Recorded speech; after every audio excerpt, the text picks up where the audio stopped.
Bonjour à tous, géologue Rodrigue de la République démocratique du Congo qui revient encore avec une notion un peu plus approfondie, une information pour certaines personnes, mais quelque chose de connu aussi pour certains géologues.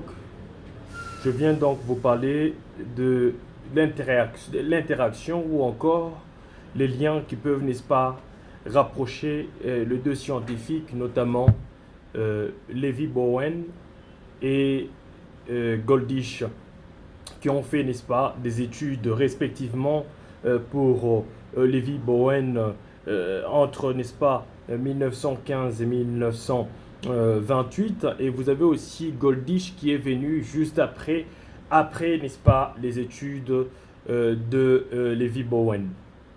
Nous voulons, n'est-ce pas, comprendre une notion qui est très simple.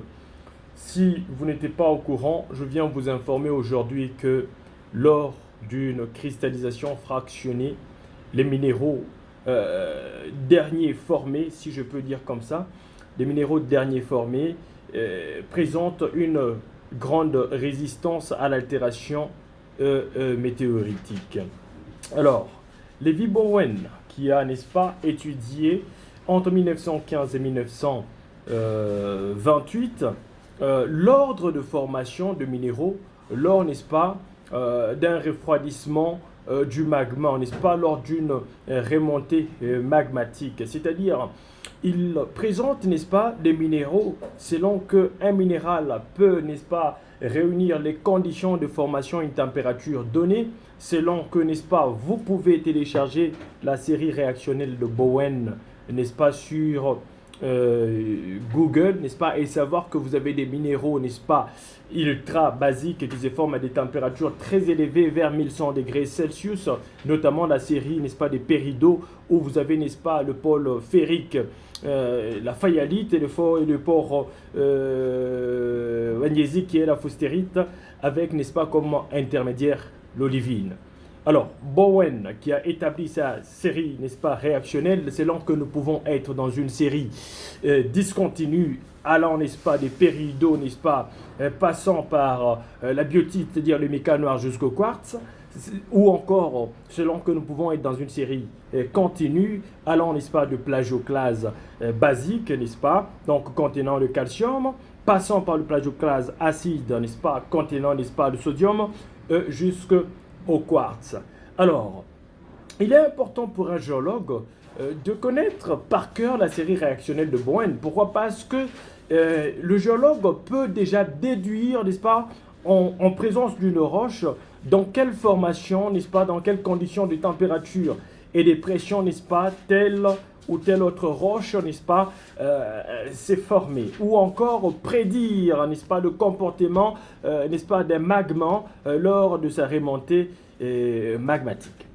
Alors, ici, nous voulons, n'est-ce pas, mettre un lien entre, n'est-ce pas, la série réactionnelle de Bowen et, n'est-ce pas, la série de stabilité de Goldish 1938. Alors, Goldish, c'est basé sur, n'est-ce pas, l'étude de sol, n'est-ce pas? Il a mis en relation de prime abord le sol et, n'est-ce pas, la roche-mère qui a été, n'est-ce pas, responsable, n'est-ce pas, après altération de la formation de ce sol. Alors, Goldish est allé se baser sur de propriétés diverses, n'est-ce pas? Il est allé se baser sur les propriétés intrinsèques d'un minéral et les propriétés extrinsèques d'un minéral. C'est-à-dire qu'il a essayé de voir pour les propriétés extrinsèques qui sont, n'est-ce pas, l'environnement. Donc, il a étudié le pH du milieu, le potentiel redox du milieu,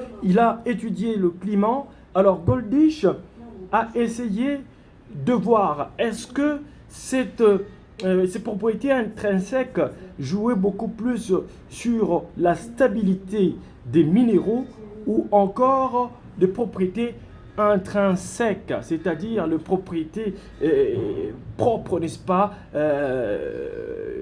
d'un minéral. Par exemple, les forces de Van der Waals, n'est-ce pas, entre les différents plans, n'est-ce pas, dans un minéral, alors Goldish a conclu par ceci. Il s'est rendu compte que les minéraux qui se forment à haute température, les minéraux premiers formés, n'est-ce pas, lors d'une remontée magmatique, s'altèrent facilement, présentent une faible résistance à l'altération météoritique, tandis que les minéraux derniers formés tels que le quartz résistent, n'est-ce pas, à l'altération météoritique. Alors ceci, je veux revenir parce qu'aujourd'hui la géologie nous disons oui et non. Alors si c'était fonction de la température de formation, alors dans ce cas-là, le diamant devait aussi facilement s'altérer. Donc ce n'est pas une question d'altération, mais c'est plutôt une question de propriétés, n'est-ce pas, physico-chimiques, n'est-ce pas, du minéral. Les propriétés intrinsèques du minéral qui jouent, n'est-ce pas, dans la stabilité et la résistance à l'altération météoritique.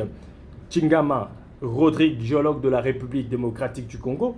Vous pouvez aussi poser vos questions, mais n'oubliez pas, parce que nous sommes dans un domaine scientifique, de laisser de pouces bleus, de vous abonner massivement à ma chaîne et de partager ces enseignements pour permettre, n'est-ce pas, à tous les géologues du monde entier, n'est-ce pas, de me suivre de partout où ils sont. Merci et à plus.